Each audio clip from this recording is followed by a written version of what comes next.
Tommy back.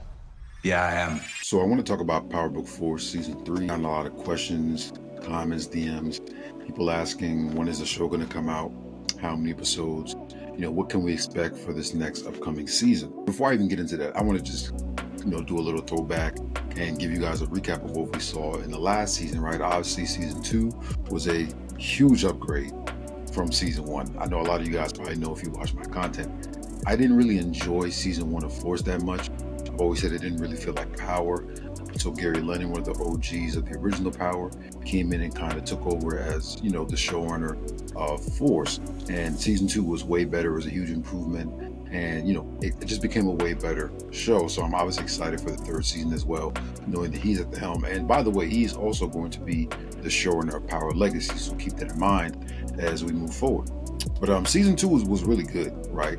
Tommy and Diamond kind of, were starting to form their coalition. And you had the introduction of the Miguel character, who I also did an interview with on my podcast. Make sure you guys check that out in my podcast playlist. His name is Manuel Ramirez. He is a fantastic actor. I'm supposed to do a podcast with him, but he's been very, very busy. We're supposed to do a part 2, so I'm kind of waiting on, his timeline. But obviously, his character was a big boost into the season, right? One of the things about Power that we enjoy is the villains.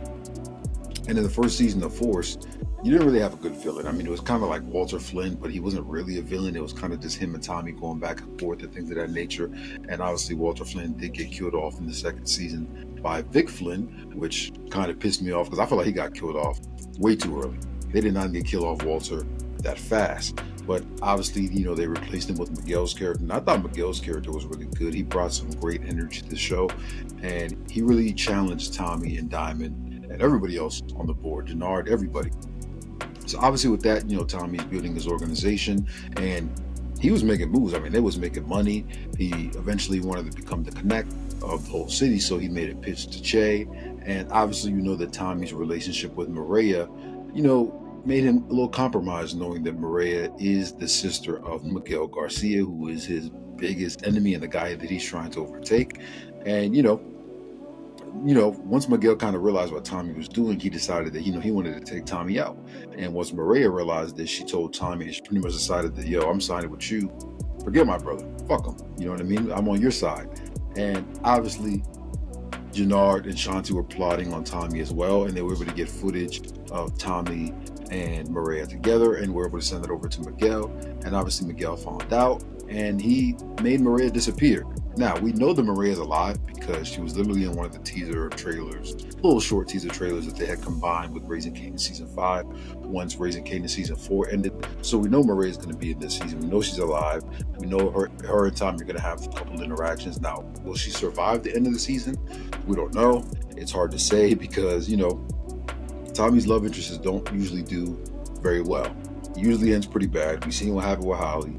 We see what happened with Lakeisha. We seen what happened with that one chick from the first season. Was it Gloria? Gloria? Yeah, I think it was Gloria. Yeah, she got smoked.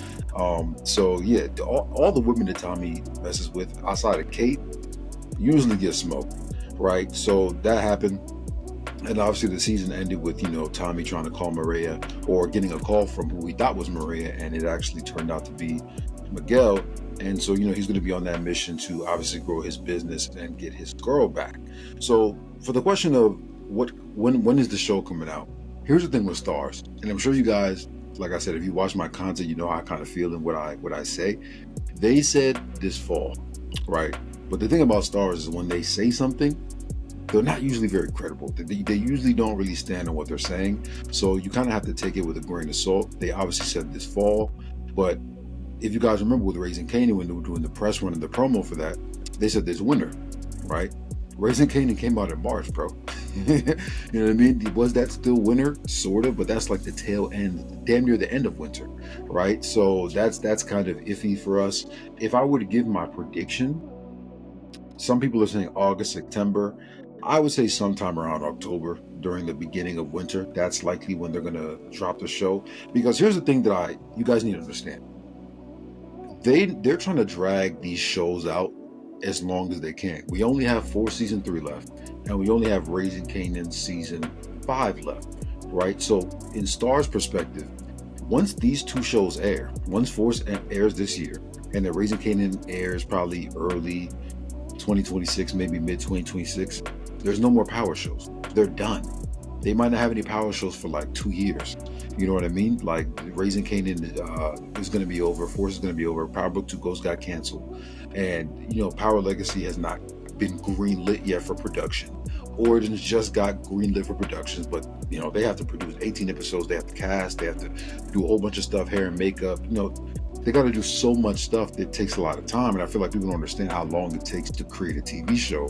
It's going to take at least a year to produce, and then another 6 months to a year, depending on, you know, how long they want to take to do promo, to do post-production, editing, you know, add all the final touches to what they want to put out.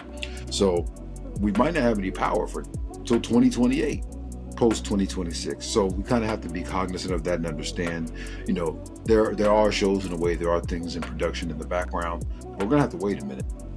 So I do think they're gonna have 10 episodes, because damn near every Power show has had 10 episodes every season, outside of the first season of OG Power, which had 8 episodes because it was the pilot season, and then the last season of OG Power when they had the 15 episodes, when they did the last 5 episodes, which were trash in my opinion. They didn't need to do that. They should have just did 11 episodes and then like gave us the last one that was 15 when they showed us the Tariq drop Ghost. They didn't need to do all that. But that's a conversation for another time. I don't want to ramble on about that. But yeah, obviously we're in the BMF season right now. So a lot of people have been wondering, well, where's the trailer at for Force Season 3? Where's the full trailer? And I'm pretty sure they're just trying to air BMF. Air it out, drag this. This season of BMF has felt long as fuck. I think they just aired episode 6 this past weekend. I also watched that. I don't know if you guys want me to do a recap or review on that episode because it was so bad. You guys let me know down in the comments. But yeah, they did that. And yeah, they're trying to air that show out. So I think that show has approximately 4 episodes left. So they just aired episode 6. They got 4 more episodes. So we got 4 more weeks of BMF. And then they're probably going to wait a week or two, couple weeks. And then they'll probably drop the full trailer for Power Book Force. And usually when they drop the full trailer, the show usually airs within 2 to 3 months from that time span, right? Because they want to drop the trailer and they want to build up that hype and that, you know, that whoopla. They want that social media stuff. They know creators like myself are going to hop on to talk about it and kind of keep things popping. So they that's what they like to do. Like I've almost mastered STARZ' marketing, you know, approach. Like I understand very much what they do. It's very different from other shows, and you know, other shows are very different when they want to communicate with their fan base. STARZ just disappears for a minute, drops a post, drops a trailer, and then they just disappear, and then we just have to wait for whatever comes after that. So I'm very excited. I'm very excited for the future of the Power Universe, like you guys know. And I honestly think it's a good thing that we might have a year or two without Power, because now you're going to create a demand for the show. People are going to want it. People are going to miss it. Versus every year, you know, when they had Power shows come out every year or every 6 months, I think that some people probably took it for granted. And I'm probably one of those people as well. And usually in the Power off season, you really feel it. But you usually know, like, okay, there's this show coming. There's this show coming. Now, once these 2 show airs in Force and Raising Kanan, there's not going to be, oh, this show is coming, because we're going to have to wait 2-3 years for the production of the show. And it's crazy because I've seen a bunch of other Power creators say this, like Power needed maybe like a break for 2 to 5 years, whatever. 5 years is crazy though. I don't think they needed that long, but I think a year or 2 is a good enough time for not only you know, to give people a break, but for your audience to grow and age. You know what I mean? So the things that your audience is going to want to see is going to change. We're growing up as far as audience, so they're definitely going to have to adapt their content, you know, for the people that are aging. Because I mean, I've been watching Power since it came out. It's been over 10 years, right? I was like 14 when Power first came out. Now I'm 25. And there's a good chance when Power Origins or Power Legacy comes out, I'm going to be 28. I'm going to be pushing 30. And that's fucking mind-boggling to me that, you know, I've spent damn near half my life, or more than half my life, watching this show, right? So that's insane.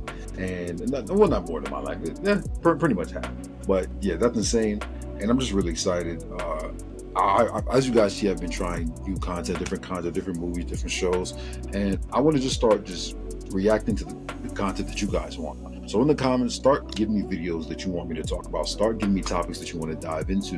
I'm still kind of struggling to figure out my niche and to really take off on the YouTube platform, because some videos do well, some videos don't, and I'm kind of unsure what the audience wants to see from me. I know you guys want the power content as well, but even I'm sure you guys get bored of that. So just give me some feedback on what content you guys want to see, what you want me to break down, shows, movies, whatever it may be. I recently just did a video on the Fantastic Four, so you guys should check that out. And I'll catch you guys on the next one.